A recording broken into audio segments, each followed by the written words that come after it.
Shalom Ubracha, nous allons étudier aujourd'hui la 10e Mishnah, Mishnah Yud du 3e Perek.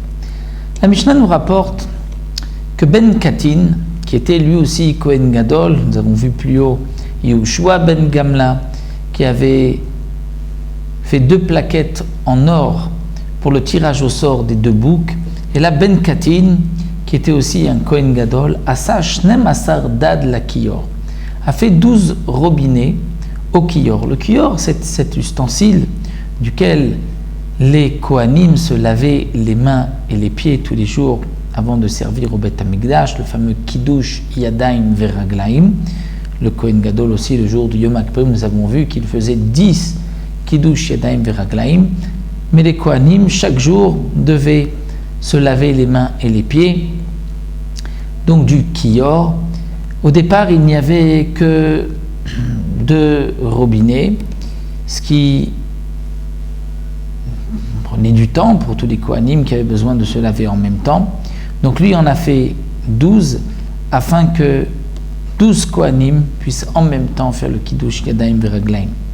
Pourquoi 12? Étant donné que, comme nous l'avons vu au début de notre Masechet, nous avons vu qu'il y avait 12 Kohanim qui recevaient des tâches pour le Korban Tamid du matin, et donc ces 12 Kohanim devaient sanctifier leurs mains et leurs pieds en même temps pour pouvoir tout de suite commencer la avoda du Korban Tamid. C'est vrai que plus haut,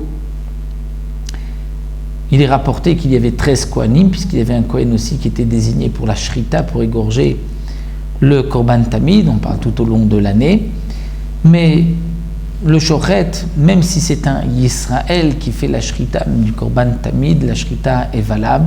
Donc, ceci ne nécessitait pas obligatoirement un Kohen.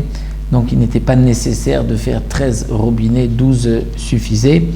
Donc, ça c'est le premier point que la Mishnah nous enseigne, que Ben Katin a fait 12 robinets au Kior. Chez Lo Ayulo El Ashnaim, auparavant, il n'en avait que 2. Ve'afu asa muchni la Kior. Il a fait aussi Mouchni la Kior, c'est-à-dire un treuil pour pouvoir faire descendre l'eau, le Kior, dans un puits. Chez l'eau Yumemav Nifsadim Belina, c'est-à-dire la Mishnah nous explique, afin que l'eau du Kior ne soit pas rendue non valable par la nuit. Étant donné que la nuit, il y a une halakha dans le Beth Amikdash, et que tout ce qui se trouve dans un récipient kadosh, ce qu'on appelle un keli sharet, avec lequel on sert au Beth Amikdash, si ça reste la nuit, ça devient non valable. Que ce soit du vin pour les nesochim, pour les versements sur le misbéach, l'ablution sur le misbéach, que ce soit de l'eau, ou que ce soit de l'huile, il y a un psoul de lina comme tous les korbanot. Là aussi, pour l'eau du Kior, étant donné que le Kior était un récipient kadosh saint, l'eau qui se trouvait à l'intérieur, si l'eau passe la nuit dans le récipient, l'eau deviendra non valable, impropre pour le Kiddush Yadayim Veraglaim. Donc il a fait en sorte, Ben Katin, qu'on puisse faire descendre le Kior dans un puits qui se trouvait dans la Hazara, par un treuil, par une corde qui permettait de faire descendre le Kior jusque dans le puits, puisque le puits c'était donc d'une source, et là l'eau ne devenait pas non valable dans le puits. Donc en le descendant, il n'y avait plus de problème de lina. Lina, c'est seulement si c'est à l'extérieur du puits. La Mishnah nous rapporte aussi que Munbaz Amelech, le roi Munbaz, qui était, d'après Rashi, de la descendance de Hashmonaï, et dont la mère est la fameuse Hilni Amalka, que nous verrons encore par la suite. Donc c'était un roi Munbaz qui s'était converti, puisque nous verrons que Hilni Amalka s'était elle aussi convertie, et lui, le roi Munbaz, il n'était pas roi d'Israël, mais c'est un roi qui était venu ensuite donc, en Eretz Israël, à Yaosé. Il avait fait Kol Yedot HaKelim, tous les manches des Kelim, des ustensiles, chez Yom HaKippurim, de Yom HaKippurim, Shel Zahav, en or.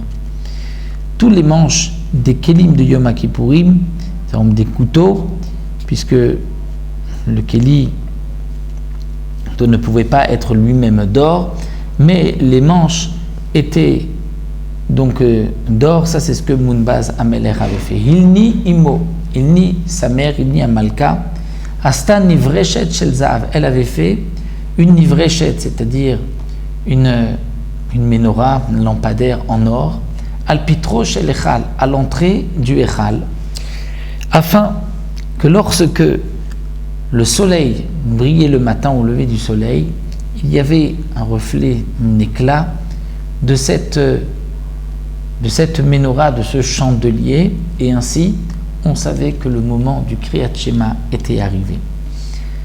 De plus, Afi, elle a fait aussi Asta Tavla Shel Zahav. Tavla Shel Zahav, c'est une plaque en or.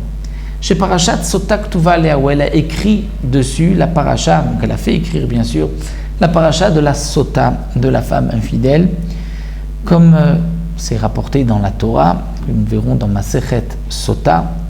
Lorsqu'une femme est soupçonnée d'adultère, le Kohen Gadol, le mari, la porte jusqu'au Kohen Gadol, et le Kohen va lui faire boire une potion. On va d'abord écrire la paracha de la Sota qui est marquée dans la Torah sur un parchemin, et ensuite on va l'effacer avec de l'eau, et la potion qu'on obtiendra donc de cette eau avec l'encre qui s'est effacée dedans, on fera boire la Sota, et ainsi on saura si elle avait fauté ou pas. Donc la paracha de la Sota devait être copiée d'un Sefer Torah pour éviter à chaque fois de sortir un Sefer Torah pour copier la paracha de Sota.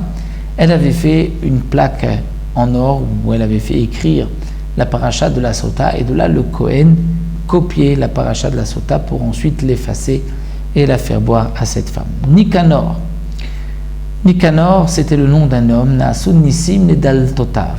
Elle lui voulut apporter des portes pour l'entrée de la Hazara, c'est ce qu'on appelle le Sha'ar Nicanor, la porte de Nicanor, et des miracles ont été faits pour ces portes. Vayu maskirim oto l'ishvach, et on le rappelait l'ishvach, son heure dirant louange. Qu'est-ce qui s'était passé? Le Barthénoura nous rapporte ce que la Gemara nous dit. Il était parti jusqu'en Alexandrie en Égypte, pour amener des portes. Et lorsqu'il est revenu, donc il avait pris la mer, des portes qui étaient très lourdes, des portes aussi en or, et les portes donc pesaient sur le bateau. Il y a eu une grosse tempête, et le capitaine du bateau a voulu alléger le bateau et a demandé qu'on jette une des portes. Donc, il a jeté une des portes pour alléger le bateau, et lorsqu'ils ont voulu même jeter la deuxième, il leur a dit: si c'est comme ça, jetez-moi aussi dans la mer avec mes portes. Et à ce moment-là, la mer s'est calmée. Et lorsqu'il est arrivé au port de Akko, la deuxième porte, donc celle qui avait été jetée, suivait le bateau. Donc ça, c'est le miracle, le deuxième miracle. Donc le premier miracle, c'est que la tempête s'est arrêtée. Le deuxième miracle, c'est la porte qui a été jetée l'a suivi, et c'est donc ces deux portes-là qu'on a posées à l'entrée de la Hazara, qu'on appelle donc Sha'ar Nicanor. Donc voici pour cette 10e Mishnah, où là nous avons vu Maskirim Oto l'Ishvar. Ceux qui sont mentionnés, c'est l'Ishvar pour le bien. Et nous verrons par la suite encore d'autres cas, mais cette fois-ci Ve'elu Lignai, qui sont rapportés non pas comme dignes de louange, mais comme dignes de bagne, d'être négligés. Ça nous verrons Bezrat Hashem dans la Mishnah Yud Aleph.